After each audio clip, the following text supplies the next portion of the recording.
मरीज़ हमारे पास शिफ्ट हुआ कि ये मुख्तलिफ अस्पतालों से होता हुआ हमारे हॉस्पिटल आया। बिल्कुल सूख के वो कांटा हुआ था। 55-60 साल का वो आदमी था, बहुत ही पतला दुबला, और हमारी ज़ुबान में यूजुअली हम कहते हैं बोन एंड स्किन, पानी की शदीद कमी और बुरा हाल। उम्र उसकी 55-60 साल थी। जो उसके साथ एक ही लड़की थी वो 20-25 साल की थी, और वो अपने आप को उसकी बीवी बताती थी। मेरे जूनियर डॉक्टर्स ने मुझे राउंड कराया तो उन्होंने कहा जी कि ये फ़लाँ वार्ड से शिफ्ट हुआ है, इसको 4 महीने से शदीद दस्त लगे हुए हैं, ये कुछ भी खाता है तो इसको डायरिया लग जाता है, और इसके सारे टेस्ट हो गए हैं, गैस्ट्रोस्कोपियाँ, एंडोस्कोपियाँ, बायोप्सी, हर चीज़, इससे कुछ नहीं आ रहा, तशखीस नहीं है। लेकिन अब इसकी हालत इतनी बिगड़ गई है कि ये आईसीयू में शिफ्ट हो गया है, वेंटिलेशन के लिए हुआ है, और इसको कोई दवाई काम नहीं कर रही है। बल्कि मेरे एक जूनियर ने मुझे कहा कि जिस वार्ड से शिफ्ट हुआ है वहाँ की सीनियर डॉक्टर एक है, उन्होंने तंजन कहा है कि डॉक्टर साहब ने कहो इनू सूरत रमान सुनाना।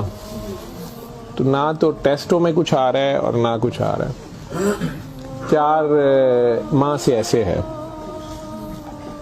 तो जो हिस्ट्री होती है, हम जो डॉक्टर्स कॉमन चीज़ें होती हैं वो सारे पूछते हैं। तो बच्चों ने मुझे बताया, जूनियर डॉक्टर्स ने, कि ना शुगर है, ना ये नहीं, वो नहीं, फलानी। मैंने इन्हें कहा कि इसका एड्स का टेस्ट करा लें।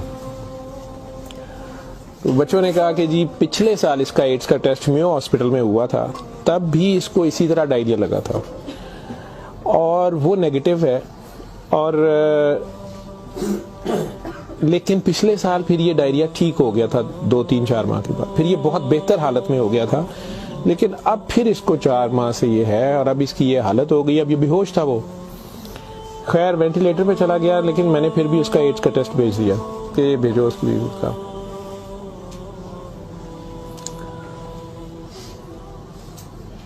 सूरह रहमान हमारे आईसीयू में वैसे ही लगती है, सुबह दोपहर शाम, कई बार मिस हो जाए, दिन में कम से कम एक बार जरूर लग जाती है। कोई ना कोई डॉक्टर नर्स ड्यूटी अपनी समझ के इसको लगा देते हैं।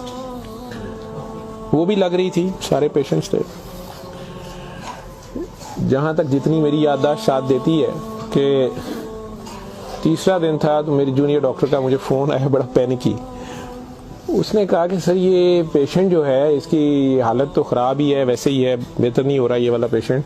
इस पर अचानक एक चेंज आई है कि ये सूरह रहमान जब भी लगती है, मैंने नोट किया है, लेकिन नर्सेज सुबह से बता रहे थे, लेकिन मैंने ये नोट किया अब कि जब भी लगती है इसके नाक मुंह से वैसे उसके पाइप डाला हुआ था, फेफड़े, हम सांस उसको मशीन, सांस वाली मशीन से जो है ना वो उसके लिए पाइप डाला हुआ था। नाक में भी एक नाली थी मैदे के लिए, बेहोश था।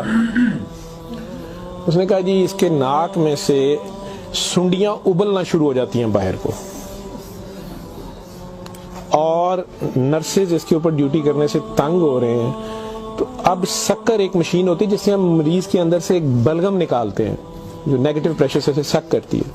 मुझे सर इसको हम सक करते हैं, लेकिन ये नहीं समझ आ रही कि ये कहाँ से आ रहे हैं। मैंने कहा इसके मैदे से खींच के देखे, उन्होंने कहा जी उधर से नहीं आ रहे। मैं इनकी सांस वाली नाली से आ रहे हैं, उसमें से भी नहीं आ रहे।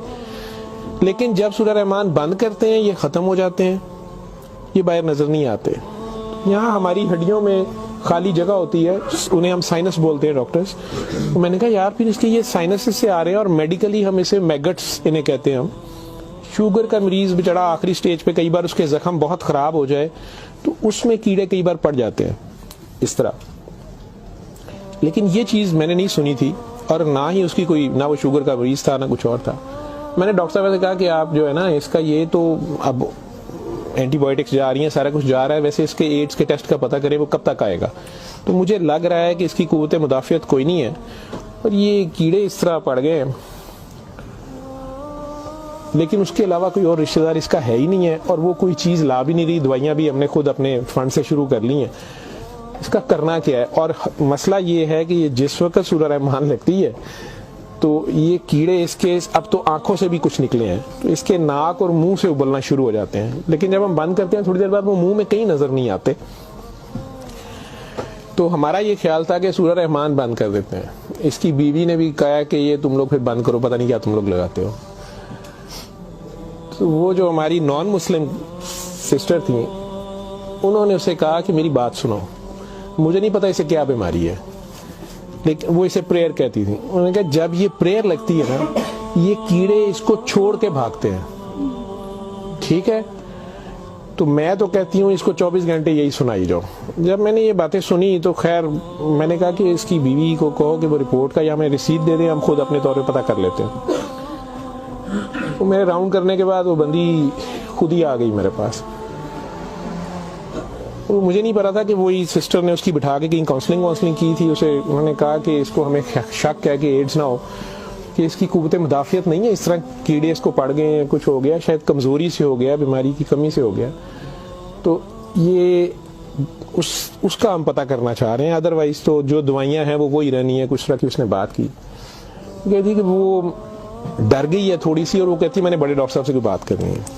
बहरहाल अब मुझे जितना याद है, मैं 1 साल बड़ी सोचा है इसके ऊपर कि मैं इसको बयान करूं या ना करूं लोगों के सामने। उस औरत ने बड़ी खौफनाक कहानी मुझे सुनाई। जब उसे ये डर पड़ा ना कि इसको एड्स ना हो और उसको ना एड्स लग गई हो, अब वो मुझे कहने लगी कमरे में आके कि डॉक्टर साहब ये जो मेरा मियां है ना, ये असल में जादूगर है। मैंने कहा आपने तो पहले दिन लिखवाया कि ये रिक्शा चलाता था और रिक्शा ड्राइवर है। उसने कहा जी ये रिक्शा ड्राइवर तो है, लेकिन ये जादूगर है, काला जादू करता है, लेकिन करता कुरान से था। मुझे हंसी आ गई, मैंने कहा कुरान से काला जादू कैसे हो सकता है।